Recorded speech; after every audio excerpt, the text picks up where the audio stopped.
If I sleep beside you, the nightmares can't find me. It's a proven human medical technique. No, it isn't. I know.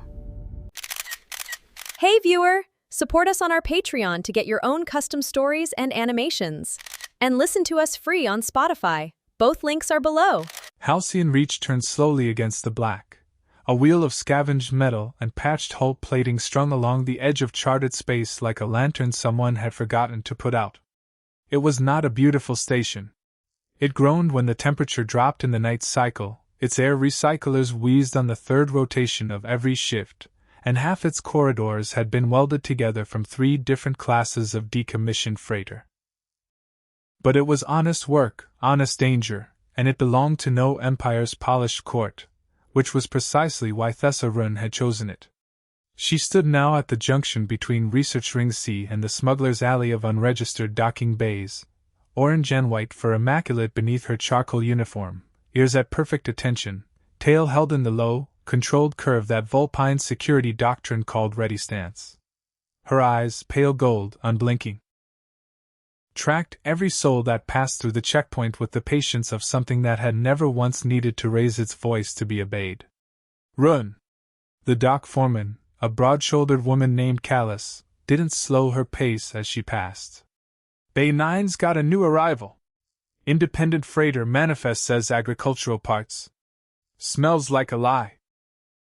I'll check it, Thessa said, and did not move for another 11 seconds, finishing her count of the corridor before she allowed herself to walk away from it. Discipline was not a virtue to Thessa. It was architecture. Remove one support beam and the whole structure came down. She found the freighter's captain halfway through unloading a crate that was, indeed, agricultural in the sense that illegal stimulants were sometimes grown in soil. She did not shout. She did not draw her sidearm. She simply stepped into the man's peripheral vision, let him see exactly what he had built his career avoiding, and said, "Open the crate, or I open it for you, and you will not enjoy how I do it." He opened the crate. Word had traveled fast in Thessa's 4 years on Halcyon Reach. The station's population, 3,000 souls of a dozen species, half of them running from something and the other half running toward it, had settled into an understanding about her. You did not test Thessa Ruun. You did not flirt with Thessa Ruun.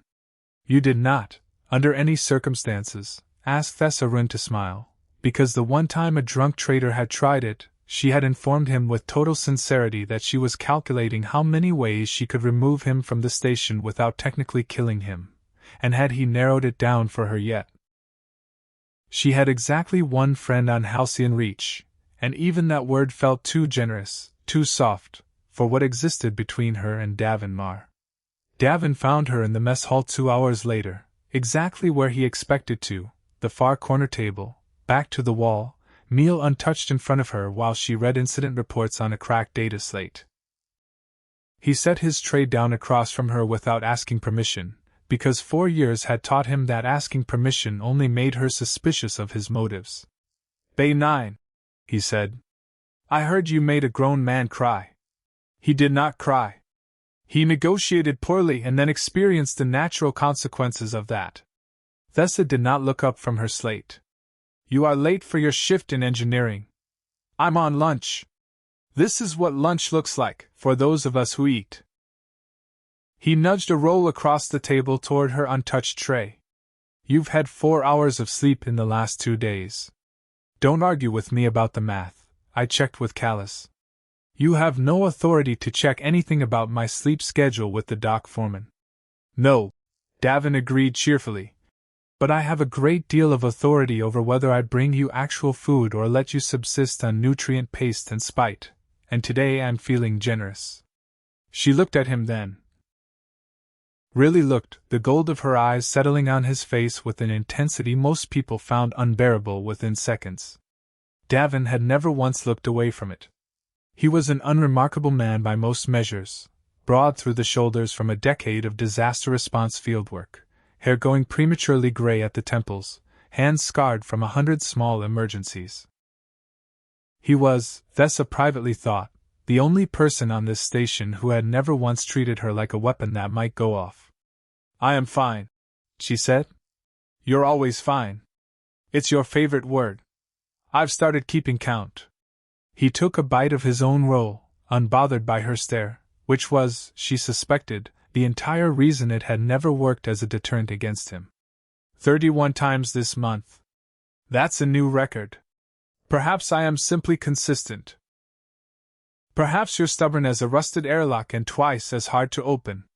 He said it without malice, the way he said most things, a fact stated plainly, an observation offered without expectation. Thessa found, against every instinct her training had built into her, that she did not mind being observed by him. She would come to understand, much later, that this was the exact moment the ground beneath her discipline had begun, very quietly, to shift. The explosion came on a Tuesday, which Thessa would later find absurdly, insultingly mundane. Disasters, in her experience, should have the decency to announce themselves with some sense of occasion. Instead it arrived as a dull concussion through the deck plating of Maintenance Sector 7, followed by the shriek of emergency klaxons, and the particular silence of a station holding its breath. She was 3 corridors away when the alert hit her calm. She was inside the sector within 90 seconds, security training overriding every ounce of caution, because Davin Mar's shift roster had him running a coolant line inspection in exactly that sector at exactly that hour. The corridor she found was unrecognizable. Half the ceiling had come down in a tangle of conduit and shattered plating, atmosphere venting in a thin scream through a crack in the outer wall that the emergency seals hadn't quite caught. Smoke hung low and acrid. Her calm crackled with Callus's voice ordering a full evacuation of the sector, ordering everyone out, and Thessa ignored every word of it, because she could hear, faint beneath the venting atmosphere, someone breathing. She found Davin pinned beneath a collapsed support strut, his left leg trapped, a gash above his eyebrow bleeding freely into the grime on his face. He was conscious. He was, infuriatingly, apologizing. "Sorry," he coughed. "Bad timing. Do not speak. Do not move." Thessa was already assessing the strut, the angle, the load, calculating, with the same cold efficiency she brought to every threat on this station, exactly how she was going to get him out without bringing the rest of the ceiling down on both of them. The station's automated response systems would take 6 hours to clear a full rescue team through the wreckage. She had heard the projection over comms, heard Callus relay it with barely restrained horror. 6 hours, in a sector with failing atmosphere and a man bleeding from the head. "You need to leave," Davin said, and for the first time in 4 years Thessa heard something in his voice that wasn't steady. "Thessa. Seal the sector. Get out." "No. That's not a request, it's an order, the SEAL protocol. I do not answer to you." She had already wedged herself against the strut, bracing it with her own body weight, buying inches, buying time, buying the 6 hours the rescue crews would need to cut their way through. "And I am not leaving." What followed was the longest night of both their lives, though calling it a night was inaccurate. There was no day or night in the reclaimed guts of a space station, only the slow crawl of the chronometer on Thessa's wrist display, counting down hours that felt, to her, like individual eternities strung end to end. She held the strut. She held it until her arms shook, until the muscles across her shoulders screamed in a language her discipline had never taught her how to translate into stillness. And through all 6 hours, Davin talked. He talked about nothing important. About the first disaster site he'd ever worked, a colony fire on a world she'd never heard of, and how he'd been so terrified he'd forgotten the name of his own supervisor. About his sister, who ran a bakery on a planet 3 jumps away and sent him dried spice cakes that arrived stale but somehow still tasted like home. About the worst haircut he'd ever gotten, administered by a very confident, very wrong friend with a pair of chipped shears. He talked because he understood, with an instinct Thessa would never fully articulate gratitude for, that the sound of his voice was the only thing standing between her and the exhaustion trying to buckle her knees. "Stay with me," he said somewhere in hour 5, when her breathing had gone ragged and her grip had begun, almost imperceptibly, to slip. "Thessa. Look at me. Not the strut. Me." She looked at him. "There you are," he said, "and even bleeding, even trapped, even certain." As he later admitted, that he might die in that corridor, he smiled at her like it was any other lunch in the mess hall. "Talk to me. Tell me something. Anything. What's the stupidest arrest you've ever made?" And Thessa Ruun, who did not tell stories, who did not offer up pieces of herself for casual consumption, found herself talking. About a smuggler who had tried to hide contraband inside a live ornamental fish tank. About a diplomat's aide who had attempted to bribe her with a coupon. She talked until her voice cracked, until the rescue team's cutting torches finally bit through the last barrier of wreckage, until strong hands pulled Davin free and medics swarmed the corridor, and someone finally pried Thessa's exhausted arms from the strut she had held for 6 straight hours. She collapsed the moment they got him clear. Not from injury. From relief, though she would never have used that word, not even under interrogation. His wounds healed within the week. Hers. The ones no scanner could find, did not. The first nightmare came 4 nights after the explosion. Thessa woke in her quarters with her claws extended and buried in her own bedsheets, her heart hammering, the taste of smoke still somehow present at the back of her throat, though she knew, logically, rationally, that there was no smoke, that she was safe, that the sector had been sealed and repaired, and Davin was 3 decks away, sleeping soundly in his own bunk, whole and unharmed. In the dream, he had not been unharmed. In the dream, the rescue crew arrived too late, or not at all, and she held the strut for 6 hours and 7 and 8, and his voice grew fainter and fainter, and by the time she looked over at him his eyes were open and empty, and the corridor was silent in a way corridors were never meant to be silent. She did not sleep again that night. She told herself this was discipline. She told herself this was simply an efficient use of the remaining hours before her shift. The second nightmare came 2 nights later. The third, the following night. By the end of the second week, Thessa Ruun, who had once gone 72 hours without rest during a station-wide smuggling crackdown, and shown no sign of strain, was averaging 2 hours of sleep a night, and every one of those hours ended the same way. Gasping, clawed, alone in the dark with the ghost of a dying man's voice still ringing in her ears. Vulpine physiology did not forgive sleep deprivation kindly. Her reaction times slowed by fractions of a second that only she would ever notice. Her hands, when she thought no one was watching, developed a fine tremor she disguised by keeping them clasped behind her back in a stance that looked, to the untrained eye, like nothing more than exceptional military bearing. Her fur, always immaculate, began to dull at the edges, the way fur did on Vulpines who were not eating enough, sleeping enough, living enough. Davin noticed within the first week. Of course he noticed. He had spent 6 hours studying her face by the light of emergency strips, memorizing every micro-expression that crossed it while he talked to keep her conscious and steady. He knew the shape of her exhaustion now the way he knew the shape of his own hands. "You're not sleeping," he said on their 9th lunch since the accident, watching her push nutrient paste around her tray without eating any of it. "I sleep adequately.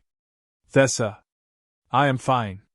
The word came out sharper than she intended, sharp enough that 2 crew members at a neighboring table glanced over before quickly returning their attention to their own meals. Thessa lowered her voice, though not her intensity. "You will not raise this subject again." "Or what?" "Or I will have you removed from this station for interfering with the performance of station security personnel." Davin set down his fork. He did not flinch, he never flinched, which she found either the most reassuring or the most infuriating quality about him depending on the day, and simply looked at her with an expression she had no framework for interpreting. Something between exasperation and tenderness, though Thessa would not have used either word. "You held the ceiling up for 6 hours to save my life," he said quietly. "Let me return the favor in whatever small way you'll actually accept. That's all I'm asking." She had no answer for that. She left the table without finishing her meal, and did not speak to him again for 3 full days, the longest silence between them since the day they'd met. It was not enough to stop the nightmares. Nothing was. On the 12th night of her silence, the 16th since the explosion, Thessa Ruun stood outside Davin Mar's quarters at 0300 station time, a pillow tucked under one arm, a medical data slate clutched in the other, and made a decision that would, though she did not yet know it, unravel 4 years of carefully constructed distance in the space of a single night. She had told herself a great many things to get here. That this was a controlled clinical trial.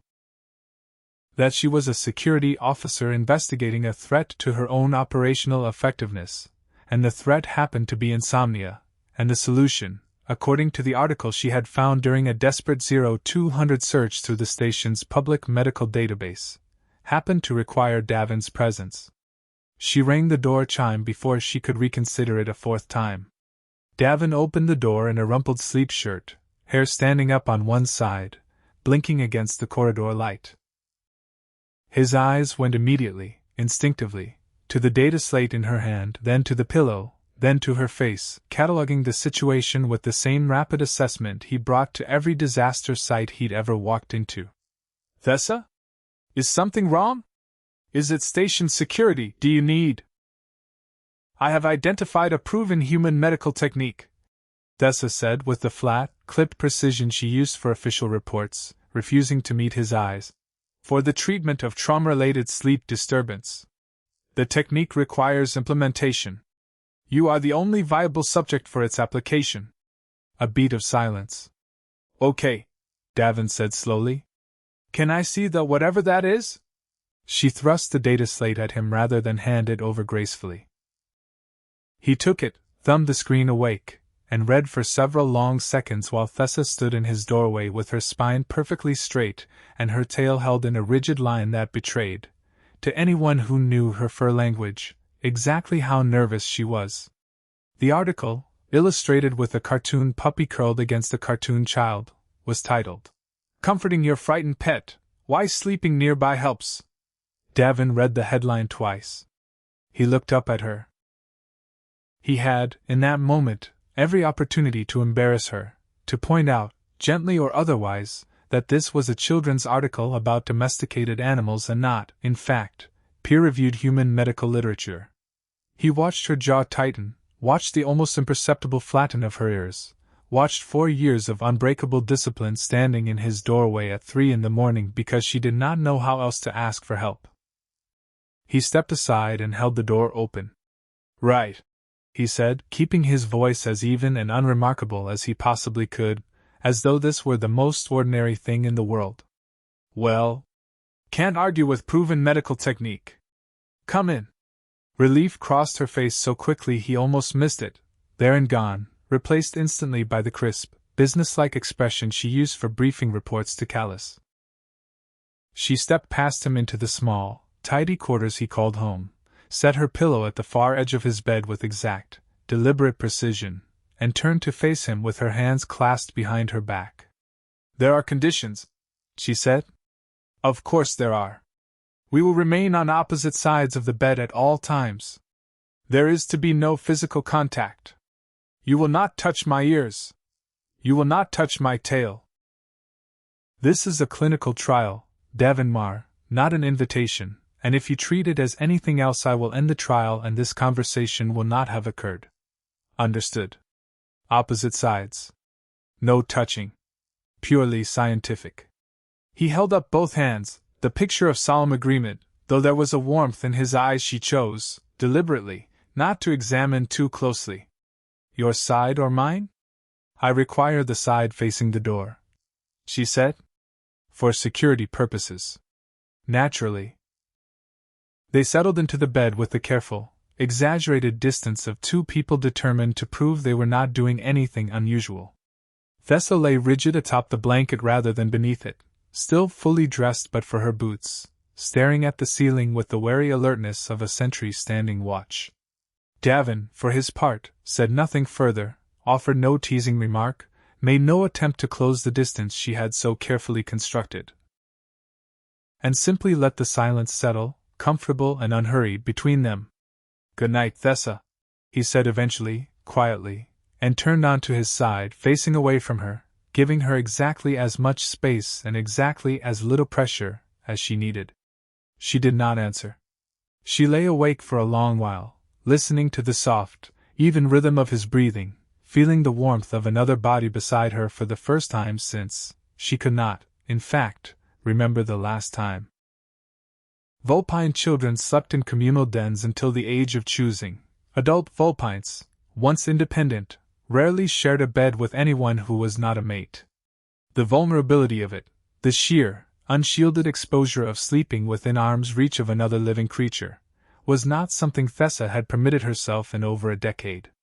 She fell asleep sometime near 0400, exhaustion finally winning out over instinct. She did not remember, until she woke, that her tail had curled itself around Davin's leg sometime in the night, or that her hand had found its way to a fistful of his sleep shirt and closed there, holding on the way a person held on to the edge of a life raft. She slept, full, deep, dreamless, until morning. It was the first unbroken night's rest she had had in 16 days. She did not return the next night. She told herself this was appropriate. A single clinical trial did not constitute an ongoing treatment regimen. Further data was required before any conclusions could be drawn about long-term efficacy. She told herself this while lying awake at 0230, staring at her own ceiling, the nightmare already beginning to curl at the edges of her exhausted mind like smoke under a door. She was outside Davin's quarters again by 0245. He opened the door without surprise this time, already dressed for sleep, a second pillow. She noticed, and said nothing about noticing, already set at the far edge of the bed. "Additional data collection," she said by way of explanation. "Wouldn't want to compromise the integrity of the study." Davin agreed gravely, and stepped aside. This became, over the following weeks, a ritual neither of them named aloud. Thessa arrived most nights somewhere between 2300 and 0300, always with a new justification, each more elaborately, deliberately scientific than the last, as though the absurdity of her explanations was itself a kind of shield. Vulpine trauma response is mediated by proximity-based scent regulation, she informed him one night, with the crisp authority of someone quoting an official field manual rather than something she had invented 40 minutes earlier while pacing her quarters, working up the nerve to knock. Continued exposure to a stabilizing scent signature is required to prevent relapse of symptoms. Fascinating, Davin said, holding the door. Truly groundbreaking research you're doing. You should feel honored to be my test subject. I am deeply honored. Humbled even. She threw a pillow at his head. It was, as far as either of them could recall, the first time Thessa Ruun had ever thrown anything at anyone in a spirit that was not violence. The nights fell into an unspoken shape. She would arrive. He would let her in without comment on the hour or the excuse. They would lie on opposite sides of the bed, rigidly formal, discussing station business or nothing at all, until sleep took her, always faster now, always deeper, and her tail would find his leg, her hand would find his sleeve, and something in her chest that had been clenched tight for 16 days, and longer than that if she was honest with herself, would finally, quietly, unclench. Davin never mentioned the tail. He never mentioned the hand. He left one side of the bed permanently clear now, without being asked, and stopped setting an alarm for his usual hour because he had learned that Thessa woke before dawn regardless, slipping out before the station's day shift began, restoring the careful fiction that nothing had changed between the terrifying station guard and the disaster response engineer she tolerated. But something had changed, and both of them knew it, even if either said so. Away from his quarters, Thessa remained exactly what Halcyon Reach believed her to be, unshakable, untouchable, a wall of orange and white discipline that ended arguments before they began. She arrested a black market weapons dealer with the same cold efficiency she'd always shown. She stared down a drunk diplomat's bodyguard twice her size until he apologized for a comment he hadn't even realized was offensive. She was, to every eye on the station but one, precisely the officer she had always been. But inside Davin's quarters, in the hours between 0300 and dawn, she let her guard down in increments so small she barely noticed them happening. She told him, one night, about her mother, a Vulpine matriarch of considerable standing who had never approved of her daughter's choice to work security on some rust bucket colony posts, instead of pursuing a court position. She told him, another night, about the ceremony by which young Vulpines selected the community they would belong to for the rest of their lives, and how she had chosen the frontier over the palace, danger over comfort, because she could not stand the thought of a life where nothing was ever truly at stake. And now here you are, Davin said quietly, one of those nights, risking your life for people who barely say thank you. It is the job. It's not just the job. You held a ceiling up for 6 hours for one particular disaster response engineer who barely says thank you either. You say thank you constantly? It's excessive. You thanked me for the pillow. The pillow deserved it. Excellent pillow. A pause softer. Thank you, Thessa. For staying. For the ceiling. For all of it. I don't think I ever really said it properly. She did not answer him with words. She turned onto her side instead, facing him for the first time since these nights had begun, gold eyes catching what little light filtered in from the corridor seam beneath the door. You are not permitted to die on me again, she said. That is the actual condition of this trial. Not the sides of the bed. Not the ears. That. Understood, Davin said, and meant it more than he had ever meant anything. It was Davin, in the end, who pressed for an actual explanation. Not because he doubted her, but because 6 weeks into their nightly ritual, he had noticed something Thessa herself seemed determined not to examine too closely. You said scent regulation, he said one night, lying on his back, staring at the same ceiling she so often stared at. Something about a stabilizing scent signature. That's not actually a medical term, is it? Silence for a long moment. Then, no. So what is it? Actually? Thessa was quiet long enough that he thought she might not answer at all. When she finally spoke, her voice had lost the crisp officiousness it usually carried, gone instead low and careful, as though the words themselves might do damage if handled roughly. Among my people, it is believed that nightmares follow scent, she said. That the mind, in its most vulnerable hours, leaves a trail. And whatever preys upon it during sleep tracks that trail the way a hunter tracks prey through underbrush. It is an old belief. Superstition, mostly. But there is a corresponding tradition, that sleeping beside someone you trust allows two scents to mingle. Confuses the trail. The nightmare loses the thread it was following and cannot find its way back to you. That's not medical science, Davin said gently. That's a bonding custom. Her ears flattened, just slightly against her skull. It is folk belief with no clinical basis. Thessa. It is not. Thessa. He turned his head to look at her, and something in his expression, patient, unhurried, entirely without judgment, made whatever protest she had been building collapse before it fully formed. You don't have to keep calling it a trial. I've known for weeks. I think you've known for weeks. I don't mind. I want you to know that, clearly in words. I don't mind. She said nothing. But she did not argue either, and for Thessa Ruun, that silence was as close to an admission as 4 years of iron discipline would allow. She did not tell him, not that night, not for some time yet, that the specific nightmare hunting her was not abstract. That every night, without variation, she was back in that corridor, holding that strut, and in the version that lived in her sleeping mind, she was always too slow. That the thing she was protecting herself from was not a vague folkloric predator but the very specific, very real possibility of losing him, made vivid and inescapable by exhaustion and grief that had never had anywhere else to go.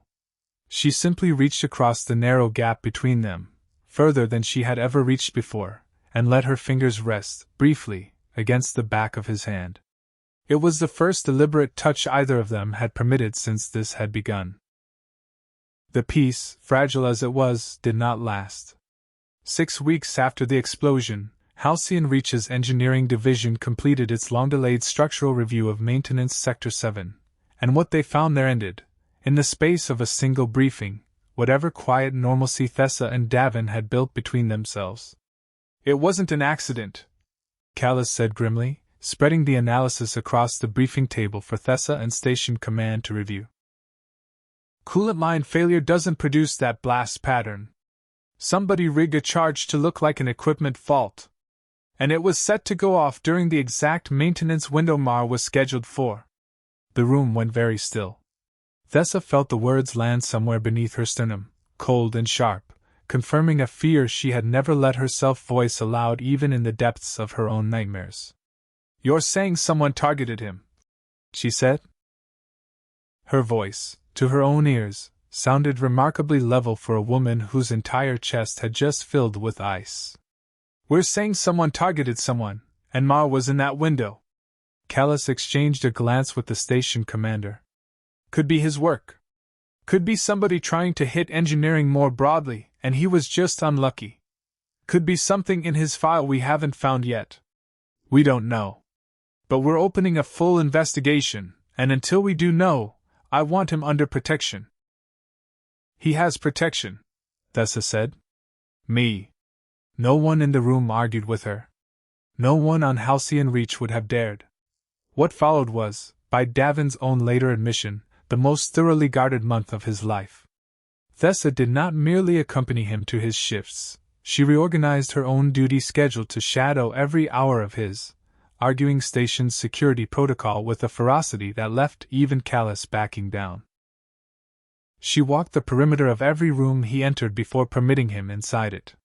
She catalogued every unfamiliar face in engineering with the obsessive precision of a woman building a case, cross-referencing crew manifests against known smuggling contacts late into every night. She stopped sleeping entirely.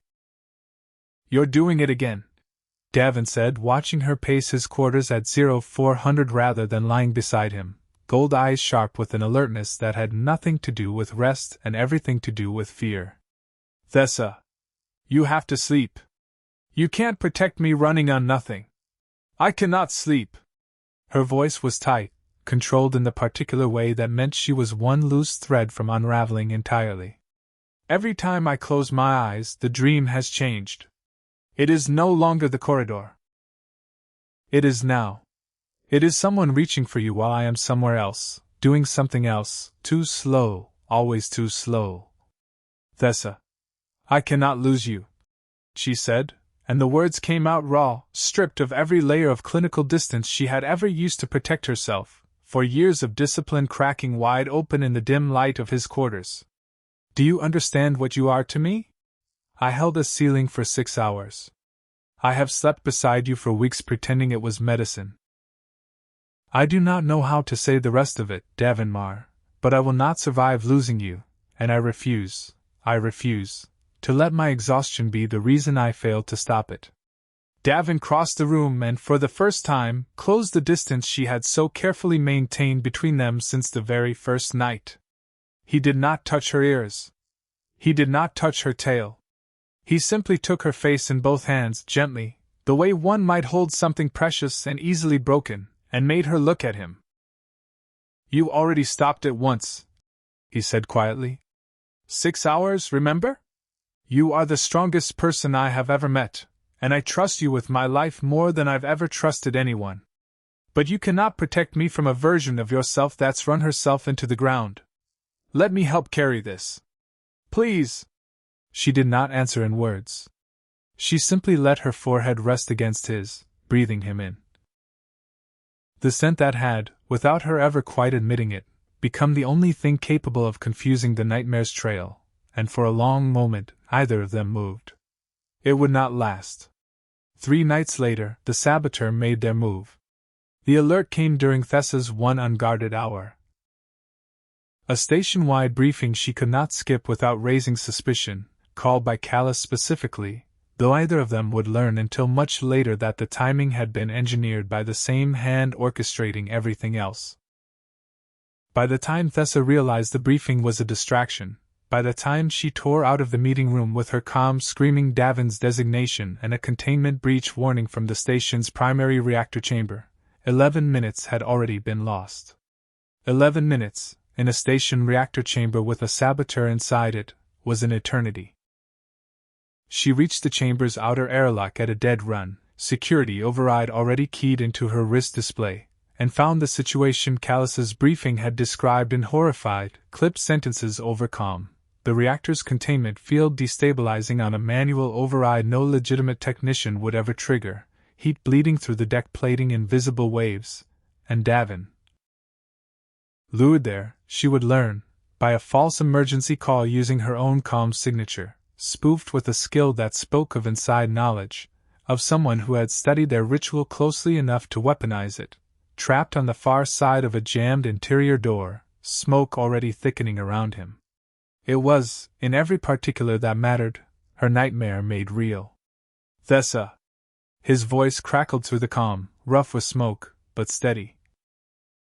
Steadier than she had any right to expect from a man locked inside a failing reactor chamber. Thessa, I'm here. I'm okay. The door's jammed, not breached. Talk to me. Tell me what you're doing. For one suspended, terrible second, she was back in the corridor 6 weeks ago, and it was his voice fading instead of hers holding steady, and the whole architecture of her discipline threatened to buckle beneath the weight of it. Then she heard him again. Thessa. Look at me. Not the strut. Me. An echo of the words he had given her once, when their positions had been reversed, and something in her steadied, cold and clear as ice water down her spine. I am coming, she said, and her voice did not shake. Stay where you are. Keep talking. I need to hear you. She worked the jammed door's manual release with the same efficiency she had once brought to a collapsed support strut. No wasted motion, no space for panic, every ounce of 6 weeks of half-remembered nightmares transformed, in this single moment, into precision. Behind her, she was distantly aware of Callus's security team converging on the chamber, of the saboteur, a disgruntled former contractor with a grudge against station engineering, they would learn, who had never intended to kill anyone so much as send a message, and had badly, catastrophically miscalculated, being run down in the adjoining corridor. None of it mattered to her in that moment. Only the door. Only his voice. Talk to me, she said again, prying at the jammed mechanism with raw strength alone when the manual override refused to cooperate. Tell me something. Anything. What is the stupidest thing you have ever done in engineering? A rasping laugh, cut short by a cough. Tried to fix a coolant line with a multi-tool and pure optimism. Nearly lost a finger. That is deeply stupid. You're one to talk. You held up a ceiling with your arms. That was different. That was necessary. She got the door's mechanism to give, finally, metal shrieking as it yielded, and hauled it open with a force that would leave her shoulder aching for days.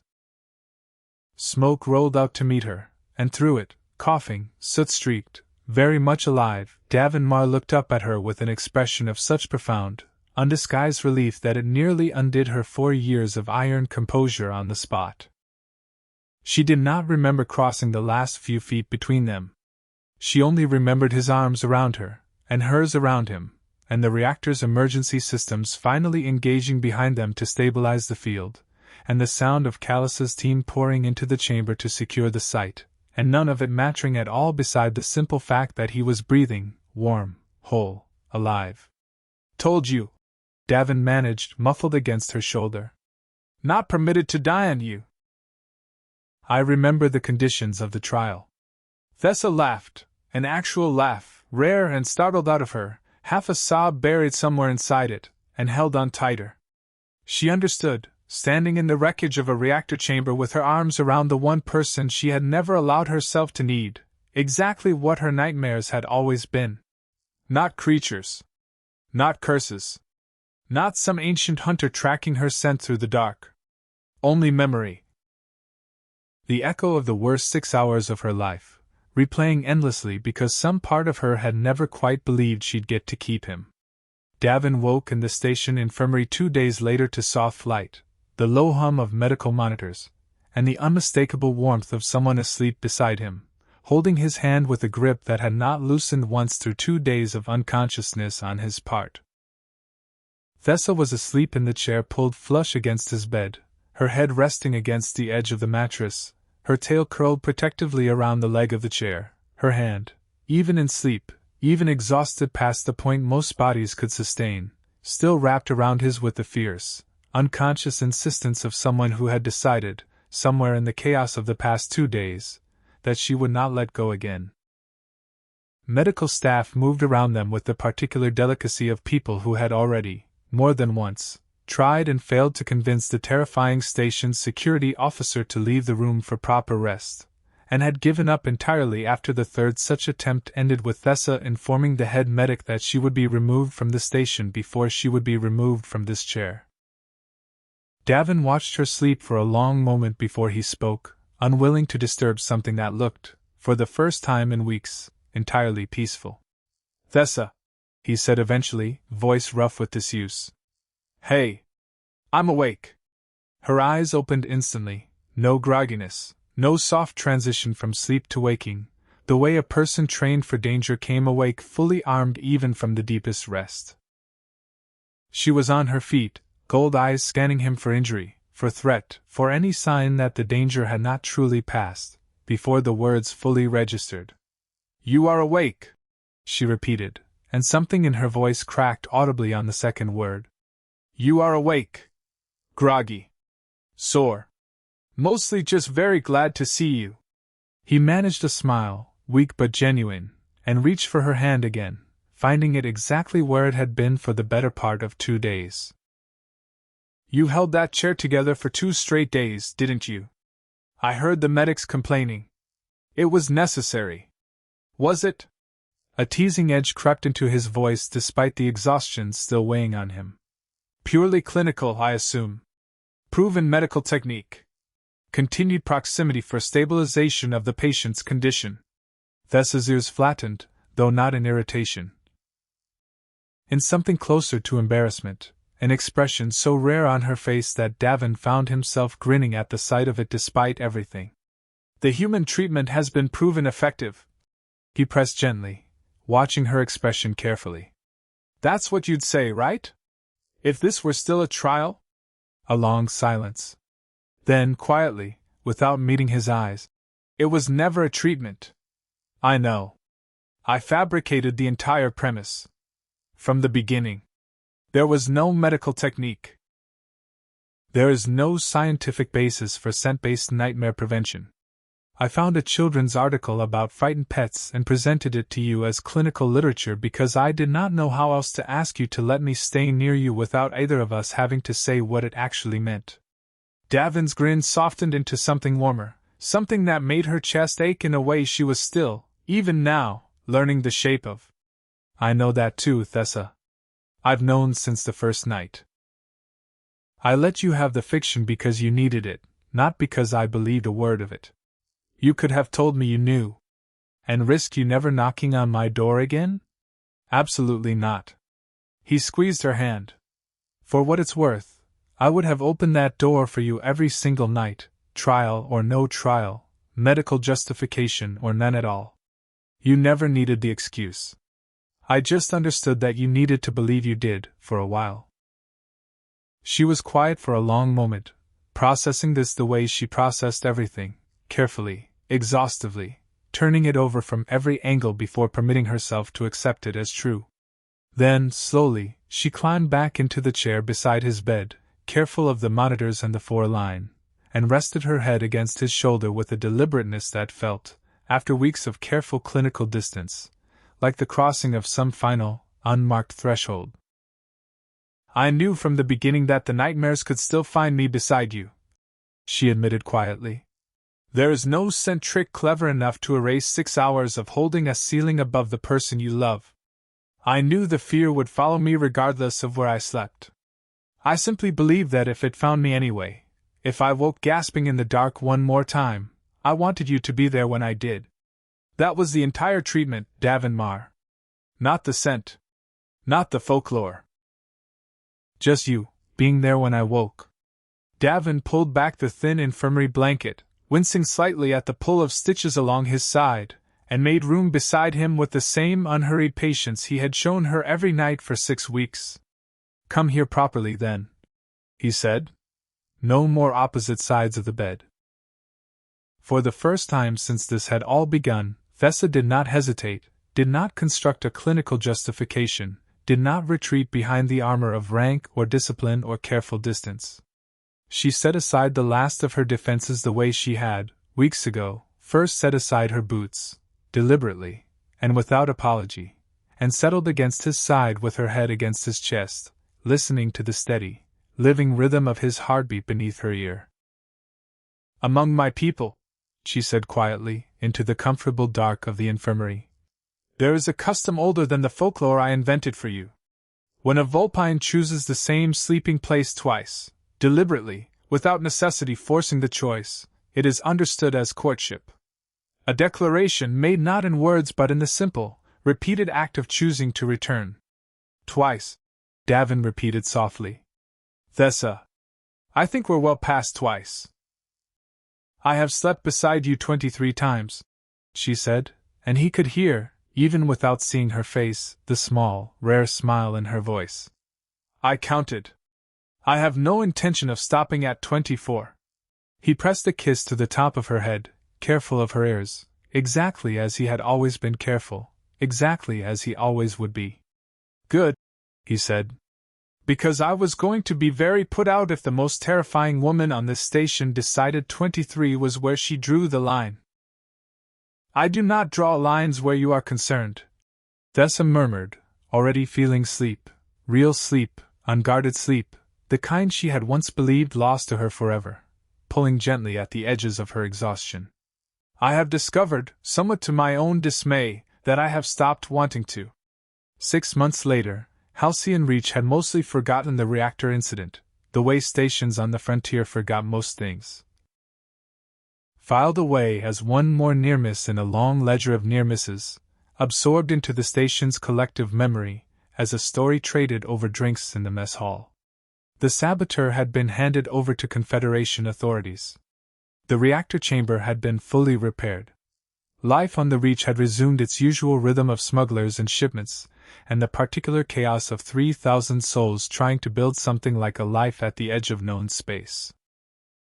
Thessa Ruun remained, by every external measure, exactly the security officer she had always been, unshakable, unsmiling, the wall of orange and white discipline that ended arguments before they began. New crew arriving on the Reach still received the same warning from veteran staff: don't test her, don't flirt with her, and whatever you do, don't ask her to smile. They were not told, because it was not the sort of thing that belonged in a warning, that Thessa Ruun smiled often now. Just never where anyone but Davin Marr could see it.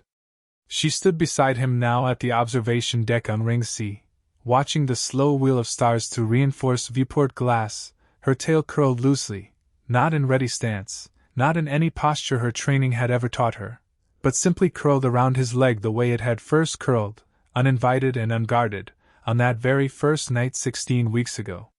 "You're thinking very loudly," Davin observed, glancing sideways at her. "What is it?" "I was thinking of the choosing," Thessa said. "The ceremony. When I left my mother's court for the frontier, I told myself I was choosing danger over comfort, purpose over safety.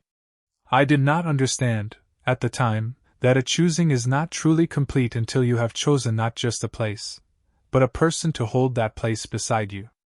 "Careful," Davin said, though his voice was soft, entirely without teasing now. "That's starting to sound like a proposal." "It is not a proposal," Thessa said, and then, after a considering pause, in the same flat, clipped tone she once reserved for incident reports, "it is a data point, suggesting that further, more formal proposal-adjacent research may be warranted, at a future date to be determined by the primary investigator." Davin laughed. A real laugh, bright and unguarded, the kind that had first taught Thessa, all those months ago in a smoke-filled corridor, that some sounds could hold a person steady even when the whole world was collapsing around them. "I look forward to reviewing your findings," he said, and pulled her closer against the cold hush of the observation deck, against the slow, endless wheel of stars, against a life either of them had expected to find out here at the edge of everything. Somewhere behind them, Halcyon Reach groaned and hummed and turned, indifferent to the two people quietly rewriting, one chosen night at a time, what safety was supposed to feel like. Thessa did not dream of the corridor that night, or any night after. When the old nightmare tried, once or twice in the years that followed, to find its way back to her in the dark, it found her exactly where it always found her now, held, and holding, and no longer alone.